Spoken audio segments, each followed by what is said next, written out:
What is up, cinephiles? Welcome back to Screen Kings. I'm here for yet again another Marvel movie review. As you might have known, we have a bunch of staggered movie releases here in the country, so don't be surprised if I'm seeing these movies just now. Anyway, we're still talking about it. Today we're doing Venom, There Be Carnage, sequel to the 2018 film Venom, which is met by mixed reviews. I am, however, part of the audience who had a great time watching this, because yes, the plot is messy and there are some tonal shifts in the movie, but I cannot in good faith give that movie a low score because I really had a great time, especially witnessing Tom Hardy's natural comedic gifts, which I didn't know prior to the movie. And yeah, I always thought that that movie could have fared better if it's released along to the 2000 era of superhero films where they're not expected to have a deep profundity in them, because we're now in the phase in the superhero films that they need to be progressive, like they need to be woke, they need to have cultural significance like what Shang-Chi does, or racial diversity like what Eternals does, or maybe some strong socio-political commentary. So Venom here has none of that things going on for this movie. It's on the surface silly, loud, dumb fun, and maybe sometimes once in a while when you encounter that type of superhero anti-hero films, you can still get a kick out of this. That doesn't mean that this movie is going to suck. So the more you condition your mind that you're watching a goofy dark comedy, or scratch that, it's actually a silly rom-com, which I will touch more later, the more you're going to have a good time in this movie. So right from the bat, I can say that director Andy Serkis knows what worked in the first film, and that is the humor and the banter between Eddie Brock and Venom. They still have this love-hate relationship because, as you might have known, Venom here is a parasite and he needs a host to continue living, and the only human compatible for him is Eddie Brock, so they're perpetually stuck with each other. Venom here has some physiological needs, and by that I mean he needs to eat human flesh and brains, to which Eddie Brock does not consent. Most of the time, he prefers feeding Venom with chicken brains or occasionally bad guys. So the strain in the relationship initially involves in that survival aspect, but as the movie went on, it's growing more on that emotional level that they need to be their own persons. Despite sharing the same body, there will be a lot of fights in here. They're throwing TVs at each other. Sometimes I feel like I'm watching a Looney Tunes episode. So yeah, if you're not into that physical slapstick comedy that what part 1 offers, you're not going to like this film, because it amplifies more on that aspect. As they fight, they flirt, they really have a messed up complex relationship here. I'm telling you, this is a rom-com because there is a honeymoon phase, there is a breakup phase, there is a part where one character goes out on a search on his own to gather his own feelings and think about what he stands about their relationship, and there's a moment here that involves a confessional mic drop and a rave. That is something that can happen in a rom-com. So I was just looking at this movie as a rom-com, and it really is enjoyable for a 90-minute movie. I think that's the perfect runtime for a rom-com. However, for a superhero film, that feels rushed. Now, speaking of the plot, it's pretty basic and thin. There's nothing really much here to sink your teeth into, because it hits the ground running with its 90-minute runtime. There are no moments wasted. I would say it's efficient, but sometimes I feel like it's an excised version of the much awaited Venom versus Carnage. That is one of the iconic moments in the comics that a lot of comic book fans are really wanting to see. So I wouldn't be surprised if they hate this movie, because it feels like an abridged version. Not to mention that the whole storyline, apart from the Eddie Brock Venom dynamic, is not really thrilling to watch because it plays pretty straightforward. I feel like I've already seen this in some superhero films where one character is basically fighting another character with the same set of powers, maybe only stronger. So in here, Carnage has some spikes and more arms. Woody Harrelson reprising his role as Cletus Cassidy from the credit scene of part 1.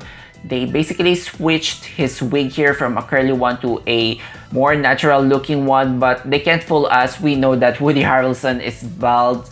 So he plays here a lunatic, he puts on a show, and his character motivations are well explained. He has this backstory which is efficiently done by some animation. However, it's not as effective because it's basically the equivalent of a Wikipedia footnote. Like, you told his backstory as quick as this. It doesn't really generate much of an empathy. So while there is no overdrawn tragic backstory for the villain here, I don't think the movie positioned this character to be really memorable. So yeah, also not to mention that there is no solid conflict here that I will actually buy to make Carnage and Venom, or in this case, Cletus and Eddie Brock, to be complete nemesis of each other. Also, what suffered here is Shriek, played by Naomie Harris. She's freaky, she's psychotic in this role. However, she needed more screen time. She was just used as a plot device in this movie. It's a shame because the script does not really offer her something solid to grab hold onto to give a gravitas into her performance.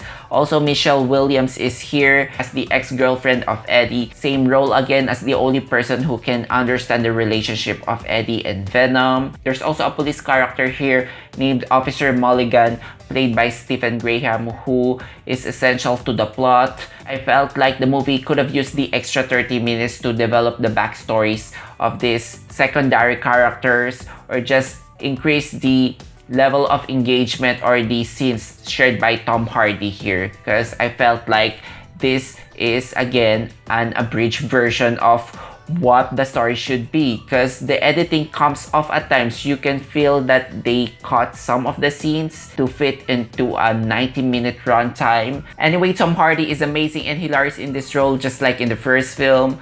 If you don't know by now, he also voices Venom, so his voice manipulation skills come into play. Also, you can just see the whole unhinged performance here, because he's just bouncing off these two personalities, evident most in his movements, because you can really see that there are two beings here trying to control one body. By the third act, it leads to a big CGI fight similar to the first film, but it's much improved when it comes to the CGI and the action sequence. I'm not really feeling the stakes here, because apart from the short run time, it really deserves an R rating. But once you've seen the credit scene for this one, which you probably know by now, regardless you've seen this film or not, as long as you have access to internet, you probably learned the big news by now. But I'm still not going to spoil it for those who are not aware of what's going to happen in the future of this franchise. It is justified why they need to commit on that PG-13, because the tone will be an issue moving forward. Anyway, for a PG-13 film, they did a lot of grotesque things here that I'm surprised they managed to get away, because the body count are rising here, most especially done by Carnage. But if you have that bloodthirst, it would never be as satisfying as you would hope it to be. So overall, this movie meets the minimum requirements to make this superhero film enjoyable. But again, if perceived as a rom-com, which I will stubbornly do, because you can change my mind, because this is the better way to enjoy this movie, because we got underwritten villains, we got a totally forgettable plot. Just like in the first film, I'm trying to rack my brains what is the main conflict of that first film. I just keep on remembering that it's Eddie Brock versus Riz Ahmed's character, who is hosted by the symbiote Riot. So I think that speaks to the forgettable and fleeting nature of this movie. So same case will be for here. So the strength of this movie is on the reports of Eddie Brock and Venom, and it might not look that this movie has a heart to it with all the killing and yelling and all the messiness that's going to happen. But there is a heart to this movie, and I think that is about finding your soulmate, as cheesy as it might sound, whether it's romantic, platonic, or in this case, a symbiote. It should be held as an important relationship in your life. So with that, I'm going to give this movie a 3 out of 5, purely for entertainment value. Take that back, you pathetic turd. Anyway, let me know what you think in the comment sections down below. Also, if you enjoyed watching this video, hit that like and subscribe to me for weekly reviews of movies and TV shows. Thank you so much for watching. Until then, I'll see you all on the next one.